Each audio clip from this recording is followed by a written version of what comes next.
Hi hello வணக்கம். இன்னைக்கு நம்ம நிதின் வேம்பட்டி, ரமேஷ் ரங்கசாமி டைரக்ஷன்ல எஸ் சந்திரசேகர், சத்யன், ஜார்ஜ் மரியம், பாலாஜி சக்திவேல்னு சொல்லிட்டு ஒரு டீம் நடிச்சிருக்கிற படம் தான் கூரன். இந்த படத்தினோட ஸ்டோரி பத்தி பார்க்கறதுக்கு முன்னாடி நம்ம சேனலை சப்ஸ்கிரைப் பண்ணி வச்சுக்கோங்க. அப்பதான் நான் போடுற வீடியோ உங்களுக்கு வந்து கிடைக்கும். கூரன் இந்த படத்தினோட ஸ்டோரி என்னன்னு பார்த்தீங்கன்னா, ஓப்பனிங்ல ஒரு நாய்க்குட்டி, அந்த நாய்க்குட்டி வந்து ஒரு சின்ன நாய்க்குட்டி இருக்கும். அந்த நாய்க்குட்டி வந்து ஒரு காரை ஏற்றி கொண்டுட்டு போயிடுவாங்க.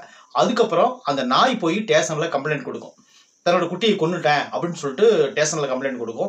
அந்த இன்ஸ்பெக்டர் என்ன பண்ணுவாருன்னு பார்த்தீங்கன்னா, அந்த நாயை வந்து வெளியே விரட்டி விட்டுருவார். விரட்டி விட்ட உடனே அது என்ன பண்ணுதுன்னு பார்த்தீங்கன்னா, அடுத்தது யார்கிட்ட போகணும் அப்படின்னு சொல்லிட்டு நேராக போய் நம்ம வக்கீலான தர்மராஜ், அதாவது நம்ம எஸ்எஸ்சி சார்கிட்ட போய் அந்த நாய் போய் நிற்குது. நின்ன உடனே அதனோட உணர்வுகளை புரிஞ்சிக்கிற எஸ்எஸ்சி என்ன பண்ணுறாருன்னு பார்த்தீங்கன்னா, அந்த அவர் வக்கீலாக இருக்காரு. அவர் என்ன பண்ணுறாருன்னா, இந்த கேஸ் எடுத்துக்கிட்டு நேராக கோர்ட்டுக்கு போகிறார்.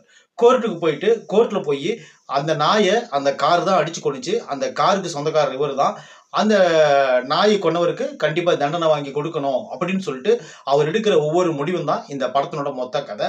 கடைசியில் அந்த நாய்க்கு நியாயம் கிடைச்சதா இல்லையா, அந்த கோர்ட் என்ன தீர்ப்பு சொல்லிச்சு, அதை உண்மையிலே அந்த ஏற்றி கொண்டது யாரு அப்படின்னு சொல்லிட்டு ஒரு கதையை சொல்லிக்கிறாங்க.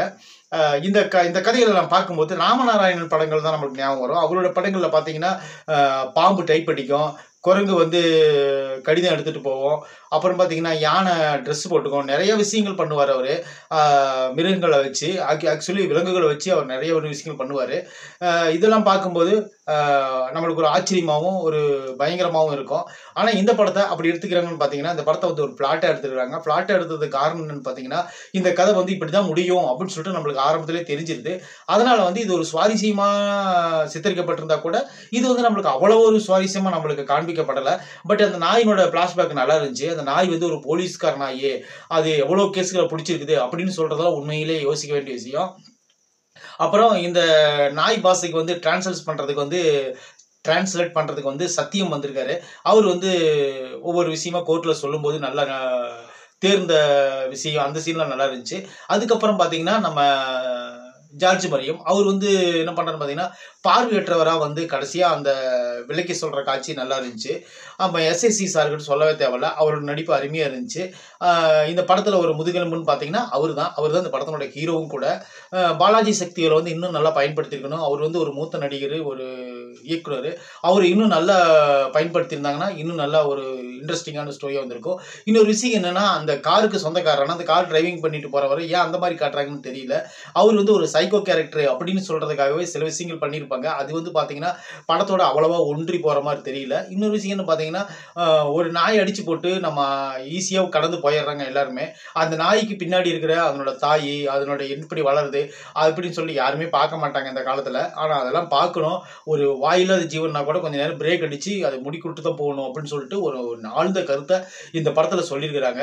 அது போக இந்த படத்தில் ஒரு 2-3 பாட்டு இருக்குது. அது ஓரளவுக்கு பரவாயில்ல, டச்சிங்கான பாட்டாக தான் இருக்குது.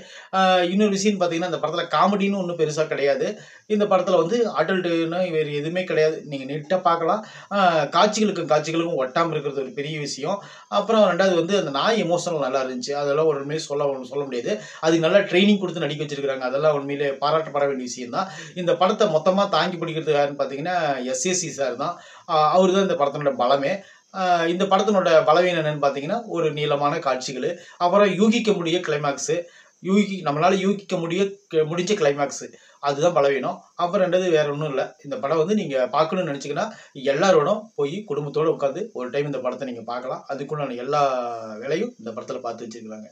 இந்த விமர்சனம் பிடிச்சிச்சுன்னா கண்டிப்பாக நம்ம சேனல் நீங்கள் சப்ஸ்கிரைப் பண்ணி வச்சுக்கோங்க. அப்போ தான் நான் போடுற வீடியோ உங்களுக்கு வந்து கிடைக்கும். தேங்க்யூ.